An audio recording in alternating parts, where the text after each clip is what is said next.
بإحسان إلى يوم الدين. أما بعد، أعوذ بالله من الشيطان الرجيم. يا أيها الناس كلوا مما في الأرض حلالا طيبا ولا تتبعوا خطوات الشيطان إنه لكم عدو مبين. إنما يأمركم بالسوء والفحشاء أن تقولوا على الله ما لا تعلمون. وإذا قيل لهم اتبعوا ما أنزل الله قالوا بل نتبع ما ألفينا عليه آباءنا أولو كان آباؤهم لا يعقلون شيئا ولا يهتدون. ومثل الذين كفروا كمثل الذي ينعق بما لا يسمع إلا دعاء ونداء صم بكم عمي فهم لا يعقلون. يا أيها الذين آمنوا كلوا من طيبات ما رزقناكم واشكروا لله إن كنتم إياه تعبدون. إنما حرم عليكم الميتة والدم ولحم الخنزير وما أهل به لغير الله فمن اضطر غير باغ ولا عاد فلا إثم عليه إن الله غفور رحيم. میرے محترم بھائیوں اور دوستوں، سورۃ البقرہ کی کچھ آیات ابھی آپ نے سنی ہیں، اور اس سے پہلے نماز کی پہلی رکعت میں بھی یہی آیات تلاوت کی گئی ہیں. تو آئیے ان آیات کی تفسیر معلوم کرتے ہیں. اللہ رب العزت کا ارشاد گرامی ہے کہ یا ایھا الناس، اے لوگو، کلوا مما فی الارض، کھاؤ تم اس چیز سے جو زمین میں ہے، حلالا طیبا، زمین میں وہ چیز جو حلال ہو اور پاک ہو اس کو تم کھاؤ. ولا تتبعوا خطوات الشیطان، اور تم شیطان کے قدموں کی پیروی نہ کرو. انہ لکم عدو مبین، اس لیے کہ وہ تمہارا واضح دشمن ہے. اس آیت کریمہ میں اللہ رب العزت نے تمام لوگوں کو خطاب فرمایا، یا ایھا الناس. وہ کسی بھی ملک کے رہنے والے ہوں، کسی بھی قوم سے ان کا تعلق ہو، کسی بھی رنگ و نسل سے ان کا تعلق ہو، تمام لوگوں کو اللہ تعالیٰ فرماتے ہیں کہ کلوا مما فی الارض حلالا طیبا، کہ تم زمین سے وہ چیز کھاؤ جس میں یہ دو شرطیں پائی جاتی ہیں، حلال ہو اور پاک ہو. حلال اور پاک چیز کو کھاؤ، اور اس کا معنی یہ ہے کہ حلال اور پاک چیز کو چھوڑ کر حرام اور ناپاک چیز کو نہ کھاؤ. حلال اور پاک چیز کے کھانے کا حکم دے کر اللہ رب العزت کو ہے کہ منع فرما رہے ہیں کہ حرام اور ناپاک چیز کو تم نہ کھاؤ، اس سے منع کر رہے اللہ رب العزت. تو لہذا تمام لوگوں کو اللہ رب العزت کے اس حکم پہ عمل کرنا چاہیے، اور صرف حلال اور پاک چیز کو ہی کھانا چاہیے. اور یہ معلوم ہونا چاہیے کہ اللہ رب العزت نے جن چیزوں کو حرام قرار دیا ان کا نام لے کر ان کا تذکرہ کر دیا. قرآن مجید کے اندر اللہ رب العزت نے حرام چیزوں کا نام لے کر ان کا تذکرہ کیا، اور بعض چیز کا تذکرہ بھی آئے گا. اور اسی طرح رسول اکرم صلی اللہ علیہ وسلم نے بھی حرام چیزوں کا نام لے کر ان کا تذکرہ کیا، لیکن حلال چیزوں کا نام نہیں لیا اللہ تعالیٰ نے. اور اسی طرح اللہ کے رسول صلی اللہ علیہ وسلم نے، کیونکہ حلال چیزیں تو بہت زیادہ ہیں، تو ہر ایک چیز کا نام لے کر اللہ نے یہ نہیں کہا کہ یہ بھی حلال ہے، یہ بھی حلال ہے، یہ بھی حلال ہے، یہ بھی حلال ہے، نہیں، بلکہ اللہ رب العزت نے صرف حرام چیزوں کا نام لے کر یہ ارشاد فرما دیا کہ ان حرام چیزوں کا جن کا میں نے تذکرہ کیا ہے ان سے تم اجتناب کرو، ان سے تم پرہیز کرو، ان کو نہ کھاؤ پیو، ان کو چھوڑ کر باقی تمام کی تمام چیز تمہارے لیے حلال ہیں اور باقی ان کو تم کھا سکتے ہیں.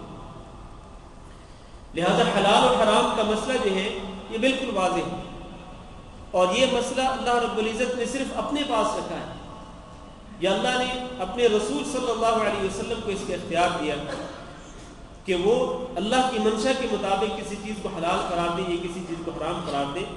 گویا یہ جو مسئلہ ہے حلال و حرام کا یہ صرف اور صرف شارع کے پاس ہے، یہ مسئلہ میرے اور آپ کے پاس نہیں ہے. اس کا اختیار میرے اور آپ کے پاس نہیں کہ ہم جس چیز کو چاہیں حلال قرار دے دیں اور جس چیز کو چاہیں حرام قرار دے دیں. نہیں، جس چیز کو اللہ تعالیٰ نے حرام قرار دے دیا یا اللہ کے رسول صلی اللہ علیہ وسلم نے حرام قرار دے دیا وہ یقیناً حرام ہے. اس کی حرمت میں کسی قسم کا شک و شبہ نہیں. اور ان چیزوں کو چھوڑ کر باقی تمام کی تمام چیز حلال ہے. تاہم یہ بات یاد رہے کہ اللہ کے رسول صلی اللہ علیہ وسلم کے ارشاد گرامی ہے کہ ان الحلال بین وان الحرام بین وبینہما امور متشابہات لا يعلمها كثير من الناس. کہ حلال بالکل واضح ہے، یعنی اللہ تعالیٰ نے قرآن مجید کے اندر اور رسول اکرم صلی اللہ علیہ وسلم نے اپنی احادیث مبارکہ کے اندر حلال کی وضاحت کر دی کہ یہ چیزیں جو پاک ہے یہ حلال ہے. اور ان الحرام بین، حرام بھی بالکل واضح ہے. اللہ نے اور اللہ کے رسول نے وضاحت کر دی کہ یہ فلاں فلاں چیزیں حرام ہیں. لیکن وبینہما امور متشابہات، حلال اور حرام کے درمیان کچھ چیزیں ایسی ہیں کہ جو مشتبہ قسم کی، جن میں اشتباہ پایا جاتا ہے کہ ہو سکتے یہ حلال ہو سکتے یہ حرام ہو. لا يعلمها كثير من الناس، اور یہ مشتبہ قسم کی چیزیں ایسی ہیں کہ ان کو بہت سارے لوگ نہیں جانتے.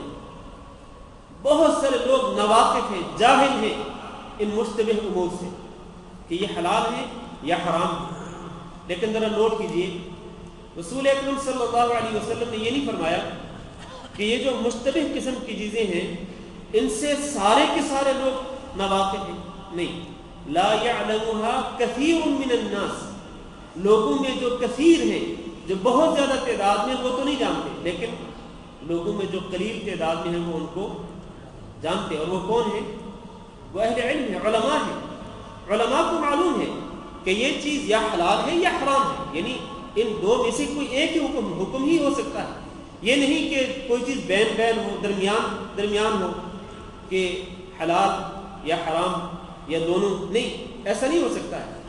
اہل علم جانتے ہیں، جن کو اللہ رب العزت نے قرآن اور حدیث کا علم دیا ہے، وہ ان مشتبہ امور کے بارے میں بھی جانتے ہیں کہ یہ یا حلال ہے یا حرام ہے.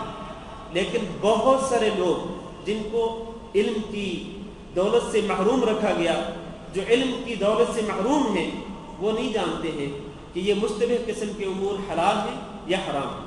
اب جب بہت زیادہ لوگ نہیں جانتے ہیں، ذرا نوٹ کیجیے اس بات کو کہ جب بہت زیادہ لوگ مشتبہ قسم کے امور کو نہیں جانتے تو پھر وہ کیا کریں؟ ان امور کے متعلق ان کا موقف کیا ہونا چاہیے؟ وہ ان کو حلال سمجھیں یا حرام سمجھیں؟ کیا موقف ہونا چاہیے؟ رسول اکرم صلی اللہ علیہ وسلم نے اس کی بات وضاحت فرما دی. فرمایا فمن اتقى الشبهات فقد استبرأ لدينه وعرضه. جو شخص ان شبہات سے بچ جائے، ان مشتبہ قسم کے امور سے بچ جائے، تو اس نے اپنے دین کو محفوظ کر لیا اور اس نے اپنی عزت کو محفوظ کر لیا.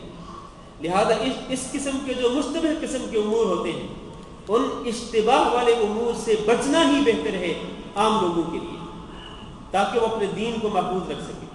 اس لیے رسول اکرم صلی اللہ علیہ وسلم نے ارشاد فرمایا کہ دع ما یریبک الی ما لا یریبک، اس چیز کو چھوڑ دو جس میں شک ہے.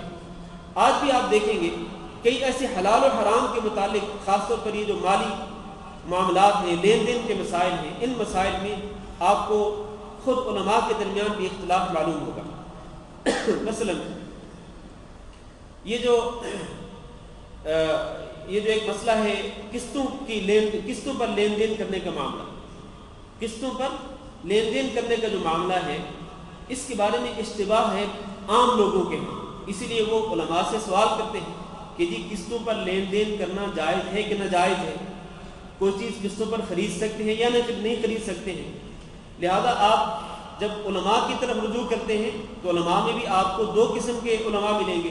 بعض علماء ایسے ملیں گے کہ جو یہ قسطوں پر لین دین کا جو معاملہ ہے اس کو حرام قرار دیتے ہیں، اور کئی علماء آپ کو ایسے ملیں گے کہ جو یہ کہیں گے کہ نہیں، قسطوں پر لین دین کرنا جو ہے یہ جائز ہے، اس میں کوئی حرج نہیں ہے. ایک عام آدمی کیا کرے جس کو علم نہیں، وہ کیا کرے؟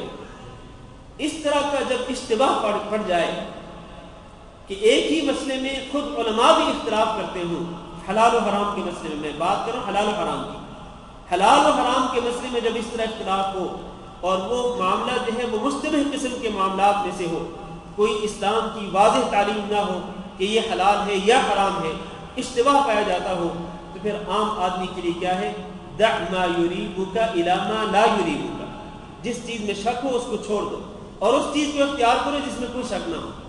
جب اہل علم ہی اختلاف کریں گے کسی ایک مسئلے میں تو یقیناً آپ کے ذہن میں تو شک آ جائے گا کہ پتہ نہیں یہ حلال ہے یا حرام ہے۔ لہذا میرے عزیز بھائیوں، اللہ رب العزت نے جہاں پر جو قرآن مجید میں ارشاد فرمایا کہ یا ایھا الناس کلوا مما فی الارض حلالا طیبا، اے لوگو تم زمین کی چیزوں میں سے وہ چیز کھاؤ جو حلال ہو اور پاک ہو۔ در حقیقت اللہ تعالیٰ لوگوں کو منع کر رہے ہیں اس کے ساتھ کہ لوگوں زمین کے اندر جو چیز حلال نہ ہو، حرام ہو، اور جو چیز پاک نہ ہو، ناپاک ہو، اس کو تم چھوڑ دو، اس سے اجتناب کرو، اس سے پرہیز کرو۔ لہذا جتنی بھی ایسی چیزیں ہیں ناپاک ہوں، حرام ہوں، اور اسی طرح جو مشتبہ قسم کی چیزیں ہیں کہ جن کے متعلق بہت سارے لوگ ناواقف ہوتے ہیں، ان چیزوں سے بچنا ہی بہتر ہے۔ رسول اکرم صلی اللہ علیہ وسلم نے ارشاد فرمایا کہ جو شخص شبہات میں واقع ہوتا ہے، جو شخص شبہات میں واقع ہوتا ہے تو پھر وہ حرام میں واقع ہو جاتا ہے۔ اگر آپ شبہات کے یعنی مشتبہ قسم کے مسائل میں احتیاط نہیں کریں گے، پرہیز نہیں کریں گے، تو آخر کار آپ حرام میں واقع ہو جائیں گے۔ اور آپ صلی اللہ علیہ وسلم نے اس کی مثال بیان فرمائی، اس کی مثال ایک چرواہے کی کہ ایک چرواہا اپنے جانوروں کو چراتے چراتے چراتے اپنی چراگاہ کے اندر وہ چراتے چراتے کسی اور کی چراگاہ کے قریب چلا جاتا ہے۔ اب یہاں پر اگر وہ اپنی بکریوں کا اپنے جانوروں کا خیال نہیں رکھے گا تو عین ممکن ہے کہ اس کے جانور جو ہیں وہ دوسرے آدمی کی چراگاہ میں داخل ہو جائیں۔ تو جس طرح یہ دوسرے آدمی کی چراگاہ کے قریب جا کر اس کی چراگاہ میں جا سکتا ہے، اس کے جانور اس کی چراگاہ میں جا سکتے ہیں، بالکل اسی طرح سے ایک شخص جب شبہات کے اندر پڑ جائے گا تو یقیناً وہ حرام کے اندر واقع ہو جائے گا۔ لہذا حرام سے بچنے کے لیے شبہات سے بھی بچنا چاہیے۔ ہاں، جو چیز یقینی طور پر حلال ہو، پاک ہو، اس کو آپ استعمال کر سکتے ہیں، چاہے وہ کھانے پینے کی چیز ہو یا کوئی اور چیز ہو، لیکن جو چیز حرام ہے یا جس میں اشتباہ پایا جاتا ہے اس سے بچنا چاہیے۔ حرام سے تو یقینی طور پر بچنا چاہیے اور اشتباہ والی چیزوں سے بھی بچنے کی کوشش کرنی چاہیے، اس لیے کہ رسول اکرم صلی اللہ علیہ وسلم کی یہ ارشاد گرامی ہے کہ دع ما یریبک الی ما لا یریبک، اس چیز کو چھوڑ دو جس میں شک ہو اور اس چیز کو اختیار کرو جس میں شک نہ ہو۔ میرے بھائیو، یہاں ایک سوال پیدا ہو سکتا ہے کہ آخر حلال کھانا پینا ہی کیوں ضروری ہے؟ کلوا مما فی الارض حلالا طیبا، حلال اور پاک کو ہی کھاؤ، یہ حلال اور حرام کو ہی کھانا کیوں ضروری ہے؟ اس کی وجہ کیا ہے؟ اس کی وجہ یہ ہے کہ جو شخص حلال کے علاوہ حرام بھی کھاتا ہو اور پاک کے علاوہ ناپاک بھی کھاتا پیتا ہو، حرام چیز کو بھی کھاتا پیتا ہو اور ناپاک چیز کو بھی کھاتا پیتا ہو، تو اس کو اپنی عبادت کی فکر کرنی چاہیے۔ اس کی عبادت اللہ رب العزت کے ہاں قابل قبول نہیں ہوتی۔ وہ حدیث رسول اکرم صلی اللہ علیہ وسلم کی بڑی مشہور حدیث ہے کہ آپ نے فرمایا کہ اللہ تعالیٰ نے اہل ایمان کو وہی حکم دیا ہے جو رسولوں کو حکم دیا ہے۔ اللہ نے رسولوں کو فرمایا یا ایھا الرسل کلوا من الطیبات واعملوا صالحا، کہ اے رسولو تم حلال کھاؤ۔ اسی طرح اللہ نے ایمان والوں کو بھی یہ حکم دیا یا ایھا الذین آمنوا کلوا من طیبات ما رزقناکم، یہ آیت آگے آ رہی ہے کہ اے ایمان والو تم پاکیزہ چیزیں کھاؤ۔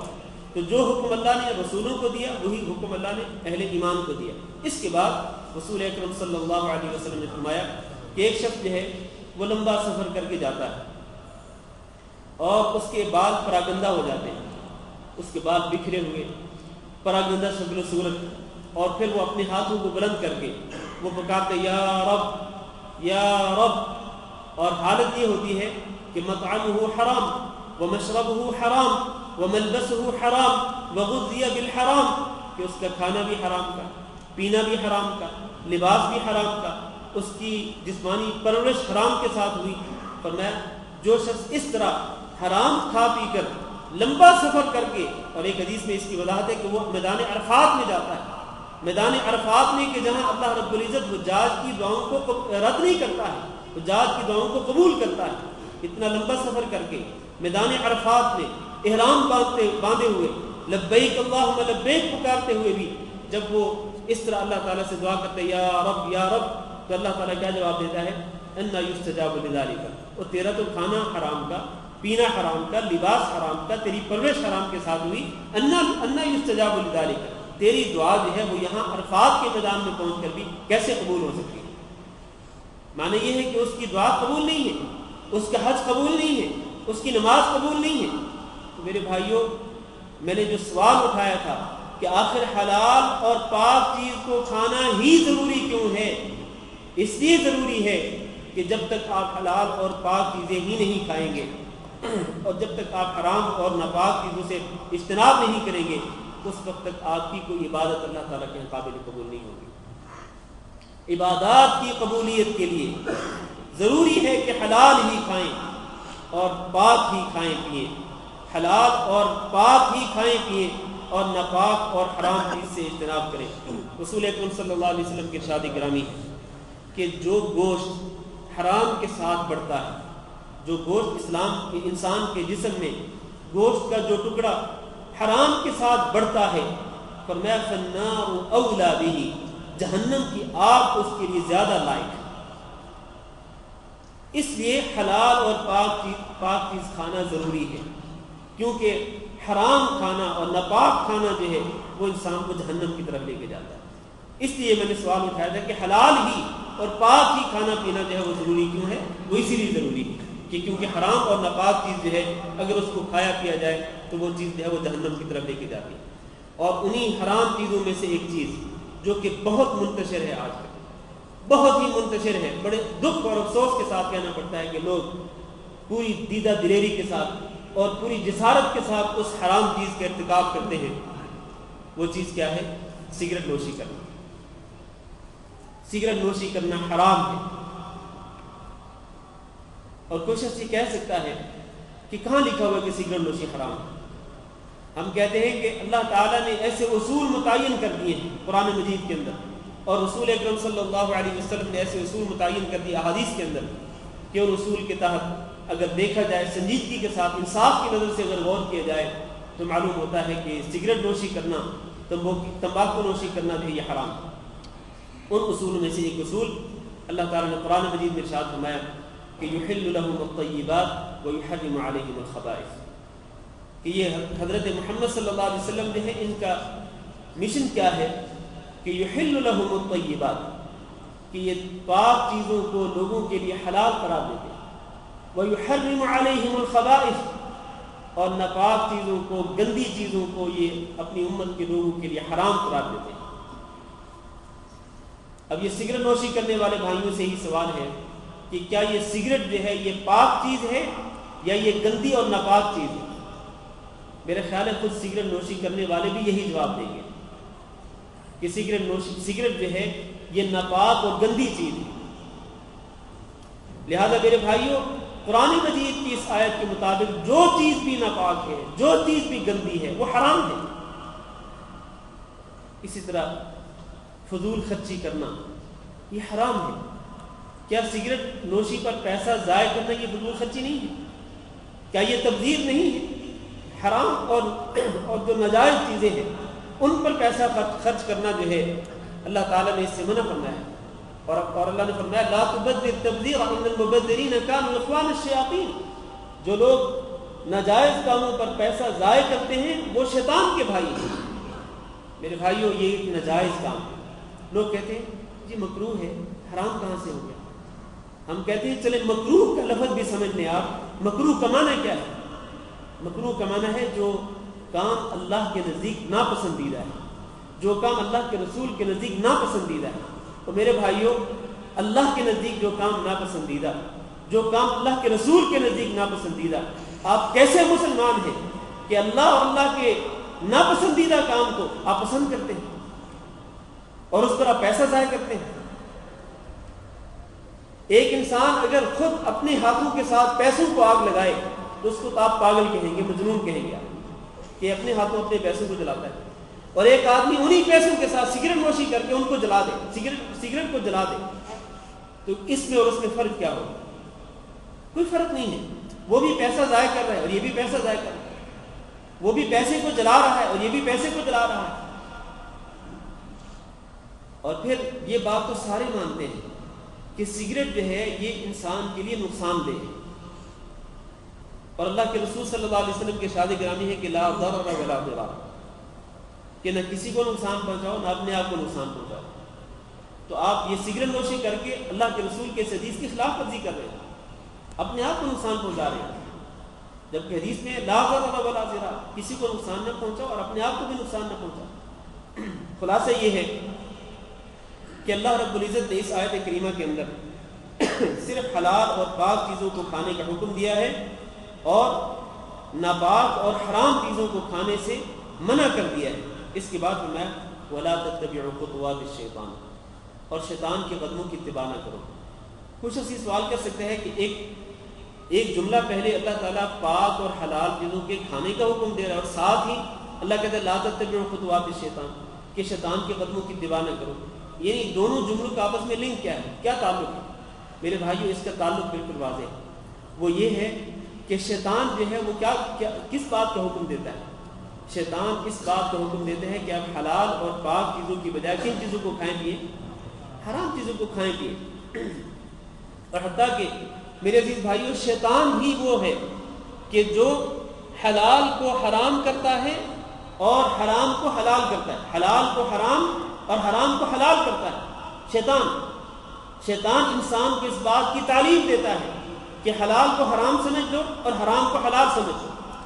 چنانچہ آپ کو معلوم ہوگا کہ مشرکین مکہ کے ہاں ایک رسم پائی جاتی تھی، وہ رسم یہ تھی کہ وہ کسی جانور کو خاص کر دیتے تھے کسی بت کے نام پر، لات کے نام پر، عزا کے نام پر، منات کے نام پر، بتوں میں سے کسی بت کے نام پر وہ کسی جانور کو خاص کر دیتے تھے۔ جب وہ کسی جانور کو خاص کر دیتے تھے تو اس جانور کے متعلق ان کا عقیدہ یہ ہوتا تھا کہ اس جانور کو کھانے پینے کی عام اجازت ہونی چاہیے، اور پھر وہ اس جانور کو ذبح کرنا حرام سمجھتے تھے۔ چونکہ وہ اس جانور کو خاص کر دیتے تھے کسی بت کے نام، تو پھر اس جانور کو وہ ذبح کرنا حرام سمجھتے تھے اور اس کے گوشت کو حرام تصور کرتے تھے۔ یہ کس کی تعلیم تھی؟ یہ شیطان کی تعلیم تھی کہ شیطان نے ایک ہیلے بہانے کے ذریعے ایک حلال جانور کو حرام کروا دیا۔ اسی طرح حرام چیزوں کو حلال، شیطان نے یہ بھی ہیلہ اختیار کیا کہ وہ چیزیں جو حرام تھیں شریعت کے اندر ان کو ان کے متعلق لوگوں کے ذہنوں میں یہ ڈال دیا کہ یہ چیزیں حلال ہیں۔ میرے عزیز بھائیوں، اس لیے اللہ تعالیٰ نے فرمایا کہ لا تتبعوا خطوات الشیطان، حلال اور حرام کا اختیار اللہ کے پاس ہے، شیطان کے پاس ہے۔ لہذا حلال و حرام کے مسئلے میں اللہ کے حکم کی پابندی کرو، شیطان کے پیچھے نہ چلو۔ انہ لکم عدو مبین، اس لیے کہ شیطان جو ہے یہ تمہارا واضح ترین دشمن ہے۔ اس کے بعد اللہ فرماتے ہیں انما یأمرکم بالسوء والفحشاء، یہ شیطان جو ہے یہ کیا کرتا ہے؟ یہ چونکہ خود اللہ تعالیٰ کا نافرمان ہے تو یہ یأمرکم بالسوء، یہ تمہیں بھی اسی بات کا حکم دیتا ہے کہ تم برائی کا ارتکاب کرو، والفحشاء اور بے حیائی کا ارتکاب کرو، چونکہ خود بے حیا ہے تو بے حیائی کا حکم دیتا ہے، وَأَن تَقُولُوا، اور وہ اس بات کا حکم دیتا ہے کہ تم وہ کہو اللہ رب العزت پر ما لا تعلمون، جس کو تم نہیں جانتے، یعنی اللہ رب العزت پر وہ بات اللہ کی طرف منسوب کر دو کہ جو اللہ تعالیٰ نے نہیں کہی ہے۔ مثال کے طور پر یہ جو بدعات ہیں، یہ جو رسوم ہیں، رسمیں ہیں، رسموں کے متعلق لوگوں کا عقیدہ کیا ہے بدعات کے متعلق کہ جی نیکی کے کام ہیں، اللہ تعالیٰ اجر دیتا ہے، اگر یہ جو کار بدعت ہے، بدعت کے کام پر اگر آپ عمل کریں گے تو اس پر آپ کو اجر و ثواب ملے گا، اتنا اجر و ثواب ملے گا، اتنا اجر و ثواب ملے گا کہ وہ پھر اس کی تحدید بھی اپنی طرف سے کر دیتے ہیں۔ یہ کیا ہے؟ ان تقولوا علی اللہ ما لا تعلمون، کہ تم اللہ کی طرف وہ چیز منسوب کر رہے ہو جس کا تمہیں علم نہیں ہے۔ اور بھائی اللہ نے تو نہیں کہا کہ یہ بدعت جائز ہے، اللہ نے تو نہیں کہا کہ یہ رسم جائز ہے، کہاں اللہ نے کہا ہے؟ تو پھر جب اللہ نے نہیں کہا ہے، اللہ نے ان بدعات کو اور ان رسوم کو جب جائز اور حلال نہیں قرار دیا، تو پھر تم اللہ کی طرف ان چیزوں کو منسوب کیوں کرتے ہو؟ تو یہ شیطان کا رویہ ہے، یہ اس کا یہ اس کا مشن ہے، یہ اس کا وتیرہ ہے کہ وہ لوگوں کو برائی کا حکم دیتا ہے، بے حیائی کا حکم دیتا ہے، اور وہ اللہ تعالیٰ کی طرف وہ چیز منسوب کرنے کا حکم دیتا ہے لوگوں کو کہ جو اللہ تعالیٰ نے نہیں کہی ہے۔ اس کے بعد اللہ تعالیٰ فرماتے ہیں وَإِذَا قِيلَ لَهُمُ اتَّبِعُوا مَا أَنزَلَ اللَّهُ، اور جب کہا جاتا ہے ان سے یعنی ان کافروں سے اتبعوا، تم اتباع کرو، ما انزل اللہ، اس کی جس کو اللہ تعالیٰ نے نازل کیا ہے، اللہ نے کس چیز کو نازل کیا؟ قرآن مجید کو۔ تو جب ان کافروں سے کہا جاتا ہے کہ تم اتباع کرو اس چیز کی جس کو اللہ نے نازل کیا ہے، تو اس کے جواب میں کیا کہتے ہیں؟ قالوا، وہ کہتے ہیں بل نتبع ما الفینا علیہ آباءنا، بلکہ ہم اتباع کرتے ہیں یا کریں گے ما الفینا، اس چیز کی جس پر ہم نے پایا، علیہ آباءنا، اپنے آباء و اجداد کو، جس چیز پر ہم نے اپنے آباء و اجداد کو پایا ہم اس چیز کی اتباع کریں گے، اس پر عمل کریں گے۔ اللہ نے ان کی اس بات کا جواب دیا اولو کان آباؤہم لا یعقلون شیئا ولا یہتدون، کیا اگر ان کے آباء و اجداد نہیں سمجھتے ہیں اور اگر وہ ہدایت کی راہ پر نہیں ہیں تو پھر بھی ان کی اتباع کریں گے؟ معنی یہ ہے کہ جب آپ کے آباء و اجداد سے کوئی غلطی ہوئی تو کیا آپ بھی ان کی غلطی کی اتباع کرتے رہیں گے؟ ہونا یہ چاہیے کہ جب آپ کو یہ معلوم ہو جائے کہ آپ کے آباء و اجداد غلط کام کرتے تھے تو پھر آپ ان کے غلط کام میں ان کی اتباع نہ کریں، بلکہ اپنی اصلاح کریں، ان کے اس غلط کام کو چھوڑ دیں اور وہ چیز اختیار کریں کہ جو اللہ تعالیٰ نے قرآن مجید میں نازل فرمائی ہے۔ تو اس آیت کریمہ کے اندر اللہ رب العزت نے کفار کی روش کا ذکر کیا ہے کہ کفار ہمیشہ اللہ کی وحی کے مقابلے میں کس چیز کو لاتے ہیں؟ اپنے آباء و اجداد کے دین کو۔ اللہ کی وحی کے مقابلے میں کس چیز کو لاتے ہیں؟ اپنے آباء و اجداد کے دین کو، ان کے مسلک کو، ان کے مذہب کو، ان کی روش کو، ان کے طرز عمل کو وہ پیش کرتے ہیں کہ ہمارے آباء و اجداد یوں کرتے تھے تو ہم بھی اسی طرح کریں گے۔ اور جب ان سے یہ کہا جائے کہ بھائی اس کو چھوڑ دو اور اللہ کی وحی کی اتباع کرو تو پھر وہی حجت بناتے ہیں کہ کیا ہمارے آباء و اجداد کو اس کا علم نہیں تھا؟ آج بھی میرے عزیز بھائیوں افسوس کے ساتھ کہنا پڑتا ہے کہ جو روش کو وہ کفار نے اختیار کی کہ وہ اللہ کی وحی کے مقابلے میں اپنے آباء و اجداد کے طرز عمل کو پیش کرتے تھے، جو طرز عمل کفار نے اختیار کیا وہی طرز عمل آج بعض مسلمان بھی اختیار کیے ہوئے ہیں، بعض مسلمانوں نے بھی وہی طرز عمل اختیار کیے ہوئے ہیں۔ چنانچہ جب ان کو یہ کہا جائے کہ بھئی آپ یہ کام چھوڑ دیں، یہ اللہ کے ساتھ شرک ہے، یہ کام چھوڑ دیں، یہ بدعت ہے، یہ کام چھوڑ دیں، یہ برائی ہے، یہ کام چھوڑ دیں، یہ حرام ہے، یہ ناپاک ہے، یہ غلط ہے، چنانچہ وہ اس کے مقابلے میں کس چیز کو پیش کرتے ہیں کہ جی ہمارے آباء و اجداد اسی طرح کرتے تھے۔ اور بلکہ آج کل جو لوگ یہ کہتے ہیں دیکھیں جی پاکستان بھر کے سارے لوگ اسی طرح کرتے ہیں، ہندوستان بھر کے سارے لوگ اسی طرح کرتے ہیں، تو کیا وہ سارے کے سارے غلط کرتے ہیں؟ اپنے آباء و اجداد کو ہی نہیں بلکہ اپنے ملک کے رہنے والے لوگوں کو دلیل کے طور پر پیش کرتے ہیں کہ کیا وہ سارے غلط کرتے ہیں؟ اور بھائی اگر غلط ہوتا، جس طرح آپ کہتے ہیں کہ غلط ہے، اگر وہ غلط ہوتا تو یہ سارے لوگ کیوں کرتے؟ یہ ان کی دلیل ہے۔ اللہ تعالیٰ نے قرآن مجید میں اکثر لوگوں کے متعلق ارشاد فرمایا کہ وَإِن تُطِعْ أَكْثَرَ مَن فِي الْأَرْضِ يُضِلُّوكَ عَن سَبِيلِ اللَّهِ، اگر آپ زمین میں رہنے والے اکثر لوگوں کی اتباع کریں گے، ان کے پیچھے چلیں گے تو یہ آپ کو گمراہ کر ڈالیں گے۔ لہذا اکثریت کا کوئی اعتبار نہیں ہے، اکثریت جو ہے یہ قابل اعتبار نہیں ہے، اکثریت قلت ہے۔ اس لیے رسول اکرم صلی اللہ علیہ وسلم نے فرمایا کہ لا تزال طائفة من امتی، طائفہ لا تزال طائفة من امتی ظاہرین علی الحق، میری امت کا ایک چھوٹا سا گروہ حق پر قائم رہے گا، میری امت کا ایک چھوٹا سا گروہ ہمیشہ حق پر قائم رہے گا، وہ حق سے ادھر ادھر نہیں جائے گا، وہ حق سے انحراف نہیں کرے گا۔ لا يضرهم من خالفهم، جو شخص بھی اس چھوٹے سے گروہ کی مخالفت کرے گا وہ اس گروہ کو نقصان نہیں پہنچا سکے گا۔ میرے بھائیوں یہ چھوٹا سا گروہ کون ہے؟ یہ چھوٹا سا گروہ وہ ہے جو قرآن اور حدیث کی اتباع کرتا ہے، صرف اور صرف قرآن اور حدیث کی اتباع کرنے والا جو گروہ ہے اس کے بارے میں رسول اکرم صلی اللہ علیہ وسلم نے فرمایا کہ یہ گروہ حق پر قائم رہے گا۔ تو اللہ کے رسول صلی اللہ علیہ وسلم نے تو چھوٹے سے گروہ کا تذکرہ فرمایا، آپ نے یہ نہیں فرمایا کہ میری امت کے زیادہ تر لوگ جو ہیں وہ حق پر قائم رہیں گے، نہیں، اکثریت کا کوئی اعتبار نہیں ہے۔ لہذا میرے بھائیوں اس آیت کریمہ سے ہمیں جو درس ملتا ہے وہ کیا ہے؟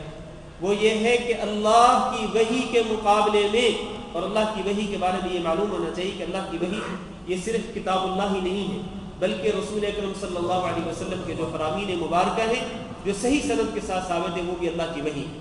تو اللہ کی وحی جو قرآن اور حدیث کی روشنی میں ہے، قرآن اور حدیث کی شکل میں ہے، اس اللہ کی وحی کے مقابلے میں جو لوگ اپنے آباء و اجداد کا دین پیش کرتے ہیں یا خاص کسی مذہب کو پیش کرتے ہیں، انہیں سوچنا چاہیے کہ کیا ان کا یہ طریقہ کار درست ہے۔ اللہ نے فرمایا اولو کان آباؤہم لا یعقلون شیئا ولا یہتدون، اگر ان کے آباء و اجداد نہیں سمجھتے تھے اور اگر وہ ہدایت کی راہ پر نہیں تھے تو پھر بھی ان کی اتباع کرتے رہو گے۔ معنی یہ ہے کہ ان کی اتباع کرنا چھوڑ دو، بلکہ صرف اور صرف اللہ رب العزت کی وہی جو ہے اس کی اتباع کرو۔ آخری آیت پڑھ کے میں اپنا درس ختم کرتا ہوں۔ اللہ فرماتے ہیں وَمَثَلُ الَّذِينَ كَفَرُوا، مثال ان لوگوں کی جنہوں نے کفر کیا، كَمَثَلِ الَّذِي، اس شخص جیسی ہے، يَنْعِقُ جو کہ پکارتا ہے، بِمَا لَا يَسْمَعُ إِلَّا دُعَاءً وَنِدَاءً، کس کو پکارتا ہے؟ اس کو پکارتا ہے کہ جو صرف پکار اور آواز کو ہی سنتا ہے۔ کافروں کی مثال اس شخص جیسی ہے کہ جو پکارتا ہے اس شخص کو یا اس چیز کو پکارتا ہے کہ جو سوائے پکار اور آواز کی کسی چیز کو نہیں سنتی۔ فرمایا سمن بکمن، یہ کفار جو ہیں یہ بہرے ہیں، یہ گنگے ہیں اور یہ اندھے ہیں، فہم لا یعقلون، لہذا ان کو کسی چیز کی عقل اور ان کی کسی چیز کی سمجھ نہیں ہے۔ اللہ رب العزت نے اس آیت کریمہ کے اندر کافروں کی مثال بیان فرمائی کہ کافروں کی مثال اس جیسی ہے کہ جو اس چیز کو پکارے کہ جو سوائے پکار اور سوائے آواز کی کسی چیز کو نہ سنے، اور اس سے مراد جانور ہے کہ جانور کو آپ پکاریں گے یا جانور کا مالک جب جانور کو پکارے گا تو جانور جو ہے وہ اپنے مالک کی آواز کو سنے گا ضرور، اور اس کے مطابق وہ ادھر جائے گا یا ادھر جائے گا، لیکن وہ سمجھتا نہیں ہے۔ جانور سمجھتا نہیں ہے کہ اس کا مالک اس کو کیا کہہ رہا ہے، اس کی بات کو وہ نہیں سمجھتا ہے۔ تو بالکل اسی طرح سے یہ جو کفار ہیں یہ بھی جانوروں کی طرح ہے کہ یہ سنتے ہیں، قرآن کی آواز ان کی کانوں میں پڑتی ہے لیکن سمجھتے نہیں۔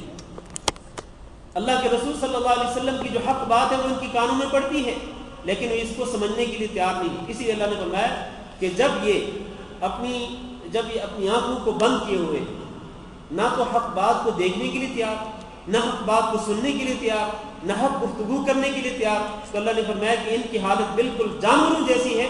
سمن، یہ بہرے ہیں، بکمن، یہ گنگے ہیں، عمیون، یہ اندھے ہیں، فہم لا یعقلون، ان کو بھی بالکل اسی طرح سے عقل اور فہم نہیں ہے جس طرح کہ جانوروں کو عقل اور فہم نہیں ہوتی۔ لہذا کافروں کو اپنا یہ طرز عمل چھوڑ دینا چاہیے۔ کون سا طرز عمل؟ جو اس سے پہلی آیت میں ذکر کیا گیا کہ جب ان کو اللہ کی وحی کی اتباع کرنے کا حکم دیا جاتا ہے تو اپنے آباء و اجداد کے دین کو سامنے لے کے آتے ہیں۔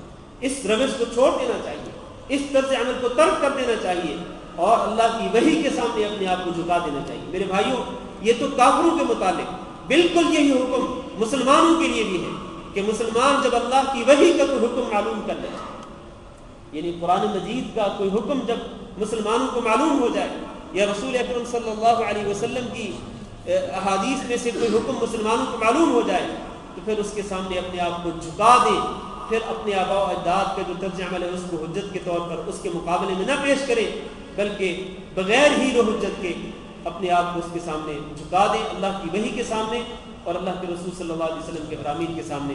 اللہ تعالیٰ سے دعا ہے کہ اللہ ہم سب کو سمجھنے کی توفیق دے اور اللہ رب العزت ہم سب کو قرآن مجید کو اپنے سینوں میں اتارنے کی توفیق دے اور اس قرآن مجید کو اللہ تعالیٰ ہمارا ساتھی بنائے، جنت میں قبر میں اللہ رب العزت اس کی روشنی ہمیں نصیب فرمائے، اس کی شفاعت ہمیں نصیب فرمائے اور قیامت کے دن بھی اللہ رب العزت ہمیں اس کتاب کو ہمارا ساتھی بنائے، اس کی شفاعت نصیب فرمائے اور اس کی شفاعت ہمارے حق میں قبول فرمائے۔ اللہ تعالیٰ اس کتاب کے ذریعے ہمیں اپنے دلوں کو منور کرنے کی توفیق دے۔ استغفر اللہ لی و لکم انہ هو الغفور الرحیم۔ یہ کسی بھائی کی چابیاں ملی ہیں جس کی وہ یہاں سے لے سکتے ہیں۔ ہاں جی، آپ نے کہا تھا کہ آئمہ اربعہ کے نزدیک اور جمہور اہل علم کے نزدیک حکم مل جاتی ہے، اس کے رکعت ہو جاتی ہے اور محدثین کے نزدیک نہیں ہوتی، تو ان میں سے کون غلط ہے کون صحیح ہے؟ محدثین جو ہے نا کیونکہ ان کے حساب سے ایک رکعت کچھ انداز میں زیادہ پڑ رہا ہے، آئمہ اربعہ کی اگر بات لی جائے، آئمہ اربعہ اور جمہور اہل علم اور ان کی بات مان لی جائے صحیح ہے، پھر محدثین کے فتوے کے حساب سے ایک رکعت زیادہ پڑھی جا رہی ہے، اور اگر محدثین کی بات صحیح ہے تو جمہور اہل علم اور آئمہ اربعہ کی بات غلط ہے تو ایک رکعت کم پڑ رہا ہے، تو ان میں سے کون سیدھے راستے پہ کون غلط راستے پہ؟ محدثین سیدھے راستے پہ یا آئمہ اربعہ جمہور اہل علم وہ سیدھے راستے پہ؟ ان میں سے کون سیدھے راستے پہ تھا؟ اچھا بتا دیں۔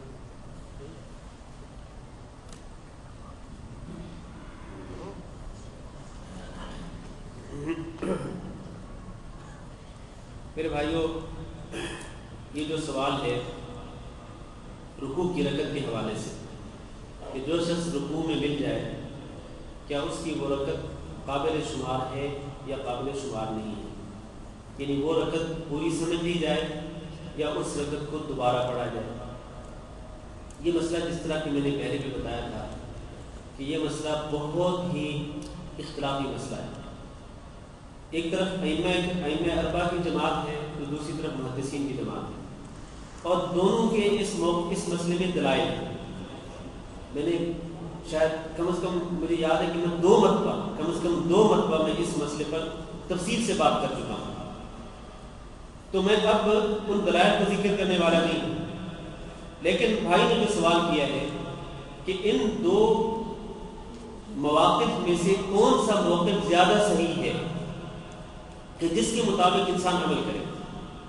اگر آپ محدثین کے موقف کو زیادہ صحیح مانتے ہیں تو پھر آپ کو وہ رکعت شمار نہیں کرنی چاہیے اور وہ رکعت دوبارہ پڑھنی چاہیے جس کے رکوع میں آپ ملے، رکوع میں آپ آ کے ملے ہیں تو اس کو آپ شمار نہ کریں، یہ محدثین کا موقف۔ اور اگر آپ ائمہ اربعہ کے موقف کو درست سمجھتے ہیں تو پھر یقیناً آپ رکوع کی رکعت کو شمار کر سکتے ہیں اور اس رکعت کو پھر دوبارہ پڑھنے کی ضرورت نہیں ہے۔ میرے بھائیوں، جو محدثین کا موقف ہے ان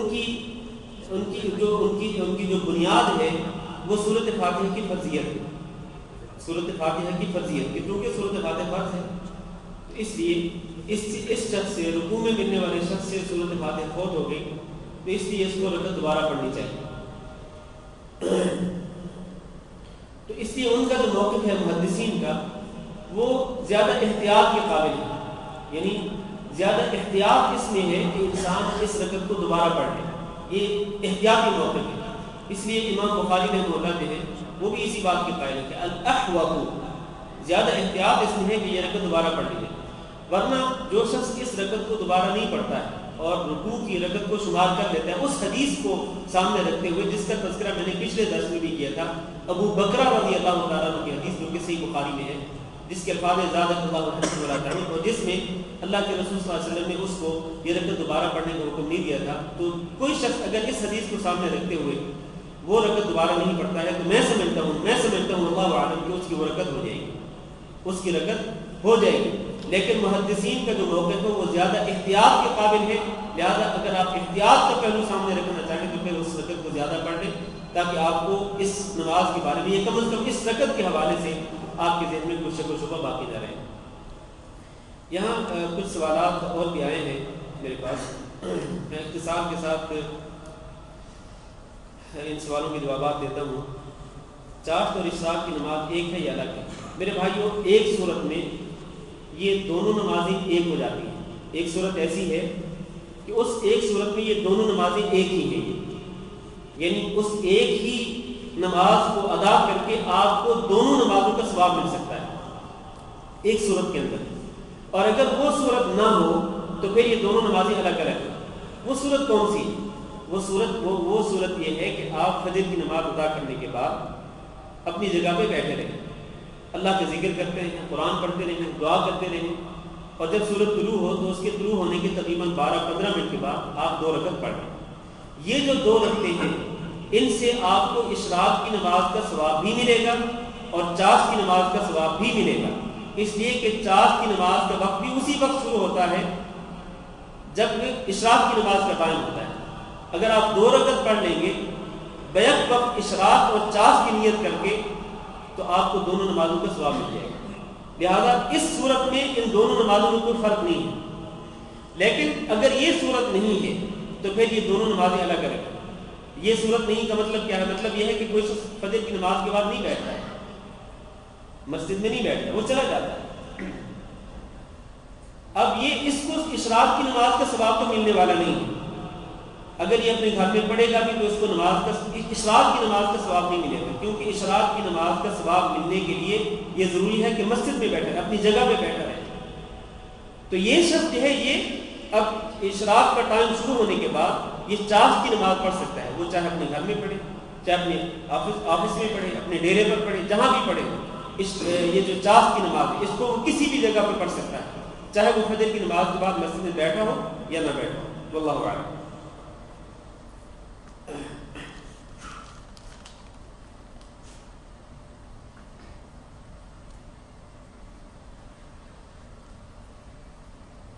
ایک بھائی نے 4 سوال لکھے ماشاءاللہ ایک ہی پرچی کے اندر، تو لگتا ہے کہ آج کے دن تو جو ہے نا، آج یہ میں صرف یہی 4 سوالوں کے جوابات ہی دوں تو ظاہر ہے کہ باقی سوالات کے جوابات نہیں دے پاؤں گا۔ بھائی کا سوال یہ ہے کہ نماز کے بعد ہاتھ اٹھا کر دعا مانگنا یا کسی اجتماع میں دعا مانگنا، یا جو بھائی اپنی پریشانی یا حاجات کی دعا کراتے ہیں ہاتھ اٹھا کر مانگیں، تو کون سا طریقہ افضل ہے؟ دیکھیں بھائی، جو فرض نماز کے بعد ہاتھ اٹھا کر دعا مانگنے کا مسئلہ ہے، فرض نماز کے بعد ہونا یہ چاہیے کہ آپ مسنون اذکار پڑھیں، مسنون اذکار جتنے بھی ہیں وہ سارے اذکار پڑھیں، اس کے بعد آپ انفرادی طور پر ہاتھ اٹھا کر دعا مانگنا چاہتے ہیں کوئی حرج نہیں، مانگ سکتے ہیں دعا۔ لیکن جو اجتماعی دعا ہوتی ہے فرض نماز کے بعد، ہمارے یہاں پاکستان اور ہندوستان میں، یہاں تو الحمدللہ نہیں ہوتی، تو اجتماعی دعا جس طرح پاکستان اور ہندوستان میں ہوتی ہے فرض نماز کے بعد، اس دعا کا کسی بھی حدیث سے ثبوت نہیں ملتا ہے۔ رسول اکرم صلی اللہ علیہ وسلم نے اپنی پوری زندگی میں کسی ایک فرض نماز کے بعد بھی اجتماعی دعا نہیں کرائی، اسی طرح جمعہ کے بعد بھی کسی ایک فرض نماز کے بعد آپ صلی اللہ علیہ وسلم نے اجتماعی دعا نہیں کرائی، اجتماعی دعا۔ لہذا جو شخص بھی کسی بھی نماز کی بعد دعا کرنا چاہتا ہو، فرض نماز کوئی بھی ہو، چاہے جمعہ کی نماز بھی ہو، تو اس کو چاہیے کہ وہ فرض نماز کے بعد مسنون اذکار پڑھے، اور اس کے بعد وہ ہاتھ اٹھا کر انفرادی طور پر دعا کرنا چاہے تو اس میں کوئی حرج نہیں۔ باقی جہاں تک یہ اس چیز کا تعلق ہے کہ کسی پروگرام کے آخر میں جس طرح بعض لوگوں کی طرف سے گزارش کی جاتی ہے کہ ہماری کسی پریشانی کے لیے دعا کریں، کسی مریض کے لیے دعا کریں، کسی فوت شدہ انسان کے لیے دعا کریں، تو ان کے لیے اگر اس طرح دعا کر دی جائے کہ اللہ تمام بیماروں کو شفا دے، اور اس پر سارے جو لوگ بیٹھے ہیں وہ آمین کہیں، اسی طرح فوت شدگان کے لیے دعا ہو، تو اس میں کوئی حرج نہیں ہے۔ میرے بھائیوں، رسول اکرم صلی اللہ علیہ وسلم کے پاس بعض صحابہ کرام آتے تھے اور صحابہ کرام آپ صلی اللہ علیہ وسلم سے دعا کی اپیل کرتے تھے کہ اللہ کے رسول ہمارے لیے دعا کرتے ہیں، تو آپ جب دعا کرتے تھے تو آپ کی دعا پر تمام صحابہ کرام آمین کہتے تھے، اور اس طرح کے تو کئی واقعات ہیں۔ لہٰذا اس میں کوئی حرج نہیں ہے، کسی دینی پروگرام کے اختتام پر لوگوں کے مطالبے پہ اگر اجتماعی دعا کی جائے اس میں کوئی حرج نہیں ہے۔ یہ رسول اکرم صلی اللہ علیہ وسلم سے ثابت ہے، کیونکہ آپ صلی اللہ علیہ وسلم کے جو دینی پروگرام ہوتے تھے وہ کس طرح کے ہوتے تھے کہ آپ جس مجلس میں آپ بیٹھتے تھے وہ آپ کا وہ دینی پروگرام ہوتا تھا، آپ حدیث بیان کرتے تھے وہ دینی پروگرام ہوتا تھا، تو اس کے اختتام پر اگر کوئی صحابی آگے کہتے ہیں کہ اللہ کے رسول میرے لیے دعا کرتے تو آپ دعا کرتے تھے اور آپ کی دعا پر صحابہ کرام آمین کہتے تھے، تو لہٰذا اس میں کوئی حرج نہیں کسی بھی دینی پروگرام کے اختتام پر لوگوں کا مطالبہ ہو تو، ورنہ اس کو مستقل سنت نہیں بنانا چاہیے۔ کسی بھی دینی پروگرام کے آخر میں ہمیشہ یہ طریقہ بنا لیا جائے کہ ہر پروگرام کے آخر میں اجتماعی دعا کی جائے، یہ بھی ثابت نہیں ہے، اس طرح نہیں کرنا چاہیے۔ ہاں لوگوں کا مطالبہ ہو کہ بھی ہمارے لیے دعا کر دیں تو کوئی حرج نہیں، ایک زندہ آدمی سے دعا کا مطالبہ کیا جا سکتا ہے، اور جب زندہ آدمی سے دعا کا مطالبہ کیا جائے تو اس کو اس مطالبے پر دعا کر دینی چاہیے، اس میں کوئی حرج نہیں، رسول اکرم صلی اللہ علیہ وسلم سے ثابت ہے۔ دوسرا سوال بھائی کے یہ ہے کہ دعا کے بعد اپنے انہوں نے لکھا ہے کہ ہاتھ جسم پر پھونک مارنا جائز ہے، یہ بدعت، ہاتھ یا جسم پر پھونک مارنا، دعا کے بعد ہاتھ یا جسم پر پھونک مارنا اس کا کوئی ثبوت نہیں ہے۔ دعا کے بعد ہاتھوں پر انسان پھونک مارے یا اپنے جسم پر پھونک مارے اس کا کوئی ثبوت نہیں ہے، اور ہونا یہ چاہیے کہ دعا کے بعد جب آپ ہاتھ اٹھا کے دعا مانگ لیں تو اس کے بعد اپنے ہاتھوں کو چھوڑ دیں، ہاتھوں کو اپنے چہرے کے اوپر پھیرنا جو ہے وہ بھی رسول اکرم صلی اللہ علیہ وسلم سے ثابت نہیں ہے۔ تیسرا سوال یہ ہے کہ سوتے وقت آپ صلی اللہ علیہ وسلم معوذتین اخلاص اور پڑھ کر ہاتھ پر پھونکتے اور 3 بار چہرے سمیت پاؤں تک ہاتھ پھیرتے، ہاں یہ ٹھیک ہے، اس میں کوئی حرج نہیں، یہ تو ایک ذکر ہے، رسول اکرم صلی اللہ علیہ وسلم ذکر کرتے تھے، یعنی یہ صورتیں پڑھتے تھے اور آپ صلی اللہ علیہ وسلم اپنے ہاتھوں پر پھونک مار کر کے اپنے ہاتھوں کو پورے جسم پر پھیر لیتے تھے، یہ درست ہے، اس میں کوئی حرج نہیں۔ باقی جو آپ ہاتھ اٹھا کے دعا مانگ رہے ہیں تو دعا کے اختتام پر ہاتھوں پہ پھونک مارنا اس کا کوئی ثبوت نہیں ملتا. وہ ذکر الگ ہے، سونے سے پہلے جو ذکر ہے وہ صورتیں پڑھنا وہ ایک الگ، وہ ہاتھ اٹھائے بغیر آپ پڑھتے تھے. یہ بات نوٹ کریں آپ کہ آپ صلی اللہ علیہ وسلم سونے سے پہلے جو اذکار پڑھتے تھے اور یہ معوذتین پڑھتے تھے تو آپ ہاتھوں کو اٹھائے بغیر پڑھتے تھے، لیکن پڑھنے کے بعد، یہ صورتیں پڑھنے کے بعد آپ اپنے ہاتھوں کو پھونک مارتے اور پھر اپنے ہاتھوں کو اپنے جسم پر پھیر دیتے تھے. یہ اپنے بھائی، اس بھائی کا آخری سوال پڑھ کے انشاءاللہ ختم کرتے ہیں. حضرت عائشہ رضی اللہ تعالیٰ نے جب حضور زیادہ بیمار ہوتے تو معوذتین پڑھ کر ان کے ہی ہاتھ برکت کی وجہ سے ان کے جسم پر پھیرتی تھیں. حضرت عائشہ نے پھونک نہیں ماری. ہاں یہ بات درست ہے کہ حضرت عائشہ رضی اللہ تعالیٰ عنہ آپ پر صورتیں پڑھتی تھیں لیکن ہاتھ خود نبی صلی اللہ علیہ وسلم کر پھیرتی تھیں آپ صلی اللہ علیہ وسلم کے جسم پر. آپ کا ہی ہاتھ پھیرتی تھی کیونکہ آپ کے ہاتھ میں زیادہ برکت تھی بنسبت حضرت عائشہ رضی اللہ تعالیٰ عنہ کے ہاتھ کے.